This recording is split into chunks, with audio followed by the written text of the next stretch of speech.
ସାଗର ଭାଇ କ'ଣ କରୁଛ? ଗୋଟା ଦାନ୍ତ କାଠି ଭାଙ୍ଗୁଛି ଦାନ୍ତ ଘଷିବା। କ'ଣ ଏ କି ଗଛ ଆ ଦେହରେ ଦାନ୍ତ କାଠି ଭାଙ୍ଗୁଛ? ଏଇଟା ହେଉଛି କରଞ୍ଜ ଗଛ। କରଞ୍ଜ କରଞ୍ଜ ଗଛ ଦାନ୍ତ କାଠି ଭାବରେ ଯେ ସବୁବେଳେ ପ୍ରସିଦ୍ଧି ଲାଭ କରିଛି। ୟାର ଅନେକ ଗୁଣ ରହିଛି, ହଜାର ଗୁଣ ରହିଛି, ବହୁତ ଉପକାରୀ ଗଛ ଇଏ। କିନ୍ତୁ ଦାନ୍ତ କାଠି ଭାବରେ ଏହା ଏତେ ପର୍ଯ୍ୟାପ୍ତ ମାତ୍ରାରେ ଏହା ପରିଚିତି ଲାଭ କରିଛି, ୟାର ଏମିତି କାର୍ତ୍ତି ଅଛି। ଲୋକେ କରଞ୍ଜ ଦାନ୍ତ କାଠି କହିଲେ ବହୁତ କିଛି ବୁଝିପାରନ୍ତି। ଏ କ'ଣ ଗାଁ ଗଣ୍ଡାରେ ଏଇଟା ହଏନି କି? ଗାଁ ଗଣ୍ଡାରେ ନା ଗାଁ ଗଣ୍ଡାରେ ହୁଏ, ଗାଁ ଗଣ୍ଡାରେ ତ ବେଶୀ ହୁଏ।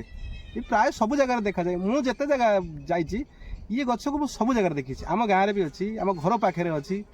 ଆଜିକାଲି ତ ସମୟର ନାହିଁ, ବ୍ୟସ୍ତବହୁଳ ଜୀବନ ଭିତରେ କେମିତି ରାତି ପାଇଲା ଉଠ ଆଉ ବ୍ରସରେ ଟିକେ ପେଷ୍ଟ ଲେଖ ଦାନ୍ତ ଘଷ। କିନ୍ତୁ ମୁଁ ଆଗରୁ ଯେତେବେଳେ ଟିକେ ସମୟ ବଳୁଥିଲା, ମୋର ଗୋଟେ ଅଭ୍ୟାସ ଥିଲା, ମୁଁ ଜାଣିଛି ଯେ ଆମ ଗାଁରେ କେଉଁ ଜାଗାରେ କରଞ୍ଜ ଗଛ ଅଛି। ସେଇଠିକି ଯାଉଥିଲି, ଖଣ୍ଡେ ଦାନ୍ତ କାଠି ଭାଙ୍ଗୁଥିଲି ଆଉ ତାକୁ ଦାନ୍ତ ଘଷୁଥିଲି।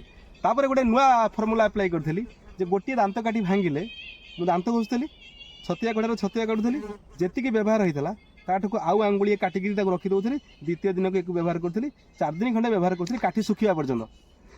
ନା ଇଏ ଯେଉଁ କଥା କହିଲେ ଇଏ ତ ଗୋଟେ ସମାଜକୁ ଗୋଟେ ବଡ଼ ବାର୍ତ୍ତା, ନିଶ୍ଚିତ ଯେ ବଡ଼ ବାର୍ତ୍ତା ଯେ କେମିତି ଆମେ ସେ ଡାଳଟାକୁ ନଷ୍ଟ କରୁଛେ ଯେତିକି ଆଉ ଫୋପାଡ଼ି ୱେଷ୍ଟେଜ୍ କରିଦେଉଥିଲେ, ହଁ କରିପାରିବା।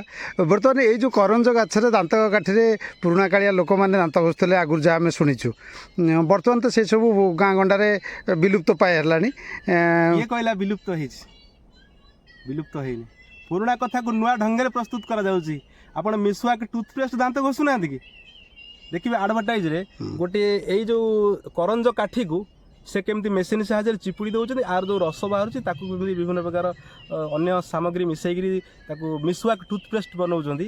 ଏଇ ମିଶୁଆକ ହେଉଛି ଏଇ କରଞ୍ଜ। ଆମେ ସିଧାସଳଖ ଭାବରେ ଆକୁ ଦାନ୍ତ ଘଷୁଛେ।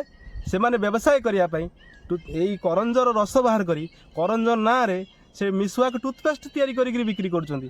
କିନ୍ତୁ ଆମେ ଡାଇରେକ୍ଟ ୟାକୁ ଆଣିକି ଘଷିବାରେ ଆମ ପାଖରେ ବା ସେ ମାନସିକତାର ଅଭାବ, ଆମ ପାଖରେ ପର୍ଯ୍ୟାପ୍ତ ପରିମାଣରେ ଥିଲେ ବି ଆମେ ତାକୁ ବ୍ୟବହାର କରୁ। ମାନସିକତାର ଅଭାବ ରହିଛି। ଏଇ ଯେଉଁ ଫଳ ଦେଖାଯାଉଛି, ଯେଉଁ ଫଳ ଦେଖୁଛନ୍ତି ସୁନ୍ଦର ଫଳ ହେଇଛି, ଇଏ ଫଳ କ'ଣ ତାର? ଏଇ କରଞ୍ଜ ଫଳ, କରଞ୍ଜ ଗଛର ଫଳ। ଏଇ ଫଳ ଯେତେବେଳେ ତାର ପରିପକ୍ୱ ହେବ, ଏଥିରୁ ଫାଟିକିରି ମଞ୍ଜି ବାହାରିବ, ପୁଣି ନୂତନ ଗଛର ସୃଷ୍ଟି ହେବ।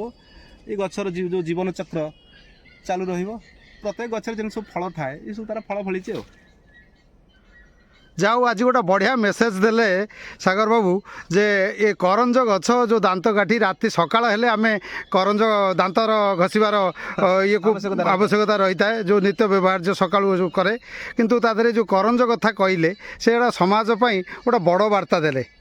ଦେଖନ୍ତୁ, ଆମେ ଯଦି ୟାକୁ ଚାହିଁବା ଅତି ସହଜରେ ଆମ ଜୀବନ ସହିତ ୟାକୁ ଆମେ ସାମିଲ କରିପାରିବା।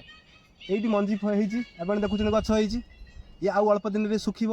ଏଇଠି ଅନେକ ମଞ୍ଜି ମାନେ ଏଇଠି ପଡ଼ି ରହିବେ ଏବଂ ଅନେକ ଗଛ, ନୂତନ ଗଛ ସୃଷ୍ଟି ହେବେ। ଏଇଥିରୁ ଗୋଟିଏ ଗଛ ନେଇକି ଆମ ବାଡ଼ିରେ ବାଡ଼ରେ ଆମେ ଲଗେଇ ଦେଉଛେ। ସେ ବାଡ଼ ହେଲା ଏବଂ ଦୈନିକ ଆମକୁ ସେ କାଠି ଯୋଗାଇଲା। ଏବଂ ଏହା ବ୍ୟତୀତ ଗଛର ଯେଉଁ ସର୍ବଶ୍ରେଷ୍ଠ ଦାନ ରହିଛି, ଯେଉଁ ସେ ଆମକୁ ଅକ୍ସିଜେନ୍ ଦେବ, ତାକୁ ତ କେହି ଆଉ ବଞ୍ଚିତ କରିବେନି। ତାର ସେ ସମ୍ପଦକୁ ତ କେହି ହଡପ ବିଭିନ୍ନ ଉପକାର ପାଇଲେ ତା ଦେହରୁ କଥା ରହିଛି। ଆଉ ଦାନ୍ତ କାଠିଟା ରାତି ପାଇଲେ ସହଜ ଲବ୍ଧ ହେଇପାରିବ ଯଦି ଆମେ ବାଡ଼ି ବଗିଚାରେ ଲଗାଉଛେ।